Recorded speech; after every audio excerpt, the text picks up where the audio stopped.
Welcome to கல்பனாவின் kitchen. இன்றைக்கி நாம் ரொம்பவே சுவையான இட்லி மிளகா பொடி எப்படி பண்ணுறதுன்னு பார்க்க போகிறோம். இப்போ பொடி தயாரிக்கிறதுக்கு நம்ம ஒவ்வொரு பொருளாக வறுத்து எடுத்துக்கலாம். முதல்ல 1 கப் உளுந்து எடுத்திருக்கேன். ஸ்டவ்வில் ஒரு பேன் வச்சுக்கலாம். பேன் சூடானதும் மீடியம் ஃப்ளேமில் வச்சு இந்த பொருட்களெல்லாம் வறுத்து எடுக்கலாம். இப்போது 1 கப் உளுத்தம்பருப்பு சேர்த்து நல்லா பொன்னிறமாகிற வரைக்கும் வறுத்து எடுத்துக்கோங்க. பாருங்கள், பருப்பு இந்த நேரம் அளவுக்கு வறுபட்டால் போதும். ரொம்ப ப்ரௌன் ஆகிடுச்சுன்னா கொஞ்சம் கருகுன மாதிரி வாசனை வந்துடும். அதனால் பார்த்து பதமாக வறுத்து எடுத்துக்கோங்க. இப்போ இது ஒரு பிளேட்டில் ஆற வச்சிடலாம். அடுத்ததாக அதே பேனில் 1/2 கப் கடலைப்பருப்பு சேர்த்துக்கிறேன். 1 கப் உளுந்த பருப்புன்னா அதில் பாதி 1/2 கப் கடலைப்பருப்பு சேர்த்து இதையும் அதே மாதிரி மீடியம் லோ ஃப்ளேமில் வச்சு நல்ல பொன்னிறமாக வறுத்து எடுத்துக்கோங்க. இப்போது அடுத்த இன்க்ரீடியண்ட் அரிசி. இது நான் சாப்பாட்டு அரிசி எடுத்திருக்கேன், புழுங்கல் அரிசி. இது 1/4 கப்பு சேர்த்துக்கோங்க. சேர்த்து நல்லா அரிசி இந்த மாதிரி பொரிஞ்சு வரும் பாருங்கள், பொரி அரிசி மாதிரி. அது வரைக்கும் நல்ல மீடியம் ஃப்ளேமில் வறுத்து இதையும் அந்த பருப்பு கூட சேர்த்து ஆற வச்சுக்கலாம்.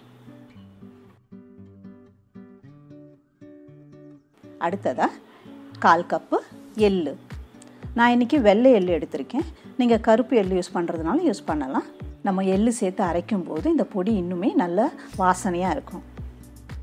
ஆனால் அளவுக்கு அதிகமாக எள்ளு சேர்த்துட்டோம்னா லேசாக கசக்கிற டேஸ்ட் கொடுக்கும். அதனால் பார்த்து இந்த அளவுக்கு நம்ம 1/4 கப் எள்ளு போட்டோம்னா சரியாக இருக்கும்.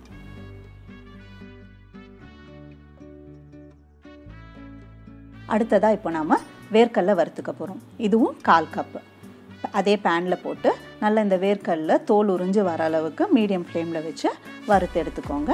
இதை தனியாக ஆற வச்சுக்கோங்க, ஏன்னா நம்ம இதை தோல் உரிச்சிட்டு தான் பொடியில் சேர்க்க போகிறோம். இப்போ கடைசியாக திரும்ப அந்த பேனில் ஸ்டவ்வில் வச்சு ஃப்ளேமை லோவில் வச்சுக்கோங்க. வச்சுட்டு இப்போ காரத்துக்கு தேவையான காஞ்ச மிளகா சேர்த்துக்க போகிறோம்.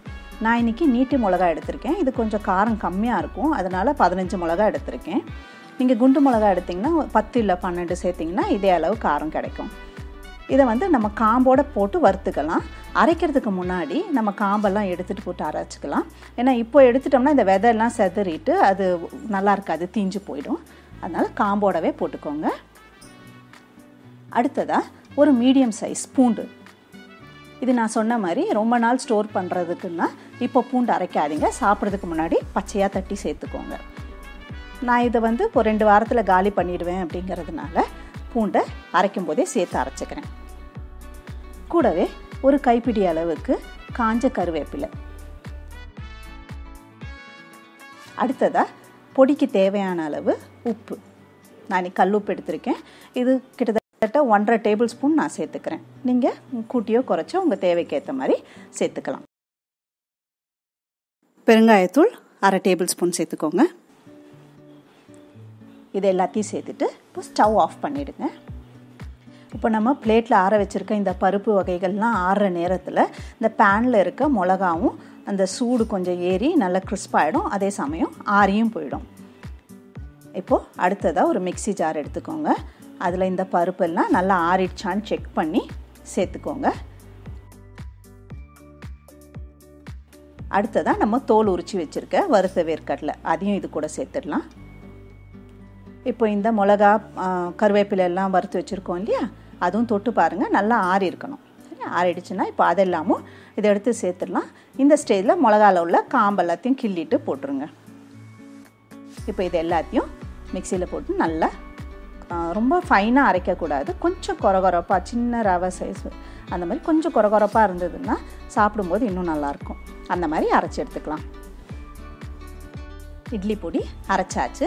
இப்போ இதை திரும்ப ஒரு பிளேட்டில் நல்லா பரப்பிட்டு சூடெல்லாம் போகிற வரைக்கும் நல்லா ஆறிடுச்சான்னு செக் பண்ணிக்கோங்க. ஆறுனதும் அது ஒரு ஏர்டைட் டப்பாவில் போட்டு வச்சுட்டிங்கன்னா உங்களுக்கு இந்த பூண்டெல்லாம் சேர்த்துருக்கிறதுனால ஒரு 2 வாரத்தை நீங்கள் வச்சு யூஸ் பண்ணிக்கலாம். இல்லை பூண்டு போடாமல் வறுத்துருக்கீங்க அரைச்சிருக்கீங்க அப்படின்னா நீங்கள் மாத கணக்கில் கூட வச்சு யூஸ் பண்ணிக்கலாம். இது நம்ம அரைக்கும் போதே உப்பு போடுறோம் இல்லையா, அது இல்லாமல் அது வறுக்கும் போதே மிளகா அரைக்கும் போதே நம்ம உப்பு போடுறதுனால உப்பில் உள்ள மாய்ஸ்சர் எல்லாமும் போயிட்டுருக்கும். அதே சமயம் உப்பு சீக்கிரமாக வண்டு எதுவும் வராமல் தடுக்கும். ஸோ இது உங்களுக்கு நல்ல எக்ஸ்டெண்டட் லைஃப் இருக்கும். ஒரு 2-3 மாதம் கூட அதுக்கு மேலும் கூட வச்சு சாப்பிடலாம். ட்ரை பண்ணி பாருங்கள். இந்த வீடியோ பிடிச்சிருந்தா லைக் பண்ணுங்கள், ஷேர் பண்ணுங்கள்.